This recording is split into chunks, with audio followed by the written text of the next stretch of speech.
Un prêtre catholique a dit ce que beaucoup pensent, mais que personne n'ose dire.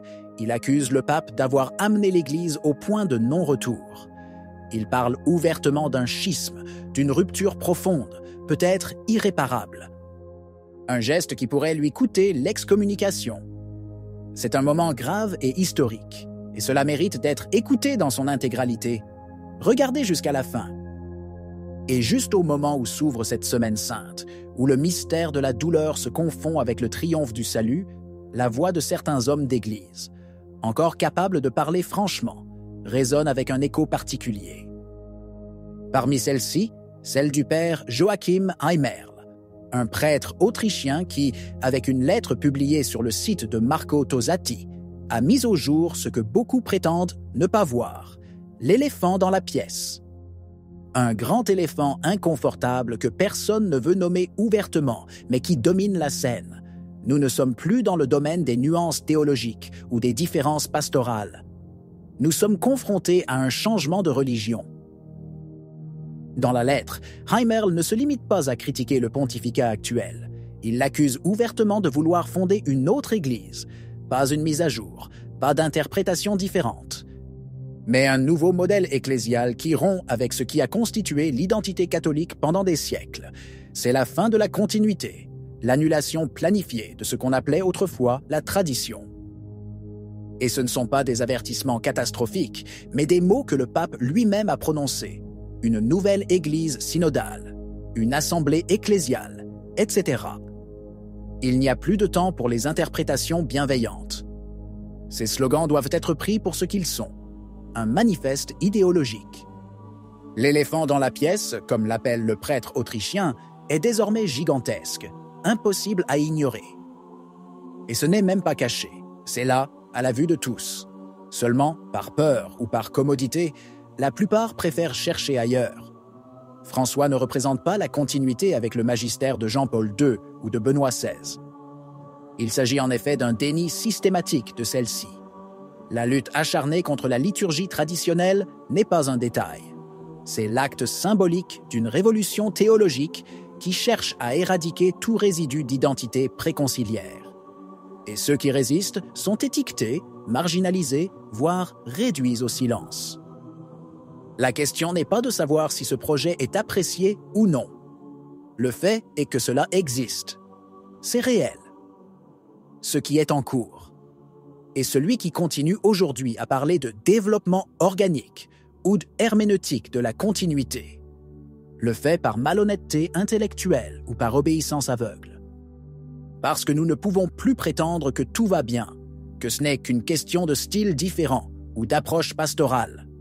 Nous sommes ici confrontés à une mutation génétique du catholicisme, une transformation qui sape les fondements même de la foi. Et le silence, dans ce contexte, est déjà une complicité. Et c'est précisément dans les paroles aiguës, courageuses et impitoyablement lucides du père Joachim Heimerl que nous percevons la fracture claire et dévoilée entre ce qu'a été l'Église et ce que nous essayons d'en faire.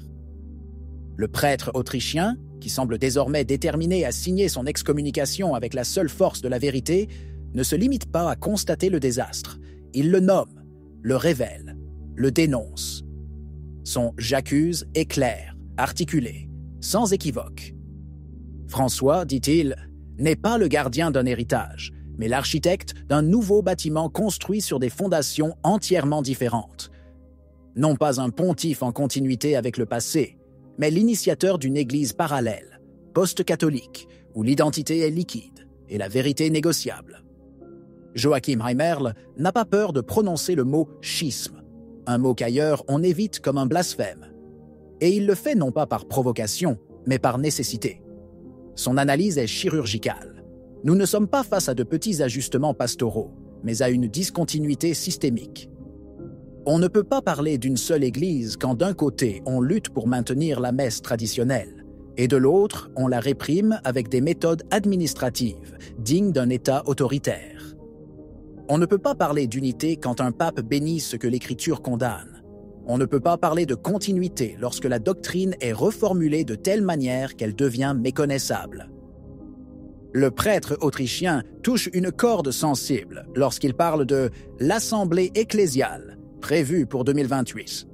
Le terme lui-même, dit-il, est protestant, étranger à la grammaire de l'Église catholique. C'est un signe supplémentaire, s'il en était besoin, que nous assistons à un processus de profonde transformation dans lequel le système théologique de l'Église est démantelé pour être remplacé par un système d'assemblée relativiste et populiste. Et quiconque ose s'opposer à cette nouvelle orientation est qualifié de rigide, rétrograde, non synodal. Heimerle le sait bien, mais il ne s'arrête pas. Son texte est un coup de poing dans l'estomac pour ceux qui persistent à chanter le mantra de la réforme dans la continuité. Car, comme il le dit lui-même, il n'y a pas de continuité ici. Ce n'est pas dans la liturgie, ce n'est pas dans la doctrine, ce n'est pas dans la vision de l'Église, ce n'est pas, et c'est peut-être le plus grave, dans la compréhension de la papauté. Le pontife régnant ne se perçoit plus comme lié à la tradition, mais comme un législateur absolu, capable de réinventer ce qu'il a reçu, comme s'il était maître et non serviteur de la vérité. Pourtant, dit Heimerle, bien que tout cela soit clair pour tous, la majorité des croyants continue de faire comme si de rien n'était. C'est ce qu'on appelle la peur, ou pire encore, l'habitude. Mais le silence, dans ce moment historique, pèse comme une culpabilité. Et tandis que le peuple acclamait Jésus avec des palmes puis le crucifiait quelques jours plus tard, aujourd'hui, un autre peuple acclame la nouvelle Église, sans se rendre compte qu'il enterre la vraie. Mais réduire le désastre actuel à François serait une simplification commode et trompeuse. Le père Heimerle, tout en soulignant avec une précision chirurgicale les responsabilités du pape régnant, ne tombe pas dans cette erreur. Son regard est plus large et plus profond.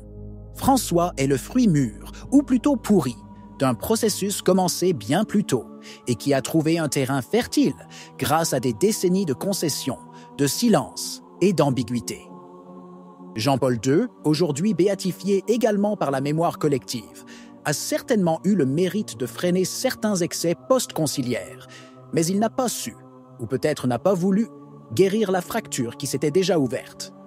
Il a parlé avec force de la tradition, oui, mais il n'a jamais osé la soumettre au concile. Et le concile, le vrai, le réel, non pas celui idéalisé, a introduit une nouvelle grammaire ecclésiale, d'où tout le reste découle. Benoît XVI, avec son « herméneutique de la continuité », a tenté de réparer la fracture, mais il était déjà trop tard. La machine était en marche, et son geste le plus prophétique a été, paradoxalement, de s'effacer.